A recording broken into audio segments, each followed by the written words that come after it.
ಯೋಜನೆಗೆ ಬಲಿಯಾದ್ರ 3 ಜನ, ಒಂದೇ ಕುಟುಂಬದ 2 ಹತ್ಯೆ, ಕೊನೆಗೊಬ್ಬ ಸೂಸೈಡ್ ಅನ್ನ ಮಾಡ್ಕೊಂಡಿದ್ದಾನೆ. ಶಕ್ತಿ ಯೋಜನೆಗೆ ಬಲಿಯಾದ್ರ ಈ 3 ಜನ, ಒಂದೇ ಕುಟುಂಬದ 2 ಹತ್ಯೆ, ಕೊನೆಗೊಬ್ಬ ಸೂಸೈಡು. ಮಂಡ್ಯದ ನೆಹರು ನಗರದಲ್ಲಿ ಘನಘೋರ ದುರಂತ ಇದು.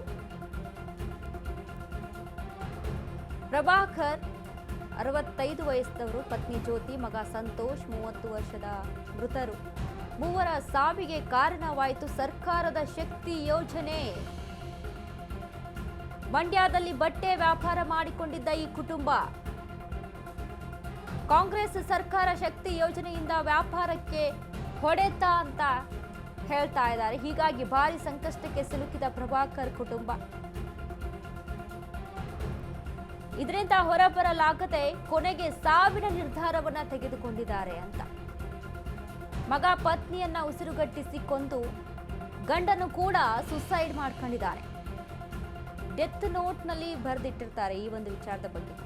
ಶಕ್ತಿ ಯೋಜನೆಗೆ ಬಲಿಯಾದ್ರ 3 ಜನ ಅಂತ ಅವರೇ ಒಂದು ನೋಟ್ನಲ್ಲಿ ಬರೆದಿಟ್ಟಿರುವಂತಹ ವಿಚಾರ. ಮಂಡ್ಯದ ನೆಹರು ನಗರದಲ್ಲಿ ನಡೆದಿರುವಂತಹ ಘನಘೋರ ದುರಂತ ಇದು. ಒಂದೇ ಕುಟುಂಬದ 3, 2 ಹತ್ಯೆ, ನಂತರ ಒಬ್ಬರು ಸೂಸೈಡ್.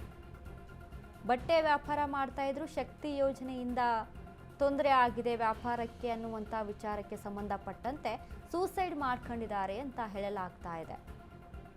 ಅದು ನಿಜಾನ ಸುಳ್ಳ ಗೊತ್ತಿಲ್ಲ, ತನಿಖೆ ಆಗಬೇಕು. ಯಾಕಂದರೆ ಅಷ್ಟು ಒಂದಕ್ಕೊಂದು ಲಿಂಕ್ ಆಗ್ತಲ್ಲ. ಇದ್ರ ಬಗ್ಗೆ ಪೊಲೀಸರು ಕೂಡ ತನಿಖೆಯನ್ನು ನಡೆಸ್ತಾರೆ, ವಿಚಾರಣೆಯನ್ನು ನಡೆಸ್ತಾರೆ. ಪೊಲೀಸರಿಗೆ ಗೊತ್ತು ಸತ್ಯವನ್ನು ಹೇಗೆ ಹೊರಗೆ ತರಬೇಕು ಅಂತ. ಆ್ಯಂಗಲ್ನಲ್ಲಿ ತನಿಖೆ ಆಗುತ್ತೆ.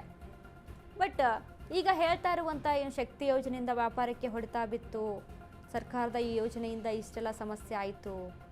ಯಾಕಂದರೆ ಅವ್ರನ್ನ ಗಮನಿಸಿದಾಗ ಅಷ್ಟರ ಮಟ್ಟಿಗೆ ಬಡವರ ಅಥವಾ ಅಷ್ಟರ ಮಟ್ಟಿಗೆ ಕೆಳಮಟ್ಟದಲ್ಲಿದ್ರ ಅನ್ನುವಂಥದ್ದು ಕಾಣಿಸಲ್ಲ. ಸೊ ಹಾಗಾಗಿ ಎಲ್ಲ ಆಯಾಮಗಳಲ್ಲಿ ತನಿಖೆ ಆಗುತ್ತೆ, ಇನ್ವೆಸ್ಟಿಗೇಷನ್ ನಡೆಸ್ತಾರೆ. ಇನ್ವೆಸ್ಟಿಗೇಷನ್ ಬಳಿಕ ಸತ್ಯಾಸತ್ಯತೆಗಳು ಹೊರಗಡೆ ಬರಬೇಕು. ಬಟ್ ಸದ್ಯಕ್ಕೆ ಇರುವಂಥ ಇನ್ಫಾರ್ಮೇಷನ್ನು ಬಟ್ಟೆ ವ್ಯಾಪಾರ ಮಾಡ್ತಾ ಇದ್ರು.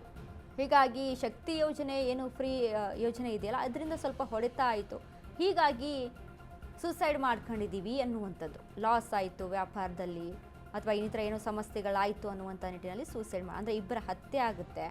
ಗಂಡನಿಂದ ಮಗ ಮತ್ತು ಹೆಂಡತಿಯ ಹತ್ಯೆ ಆಗುತ್ತೆ. ನಂತರ ಅವರು ಕೂಡ ಸೂಸೈಡ್ ಮಾಡ್ಕೊಳ್ತಾರೆ.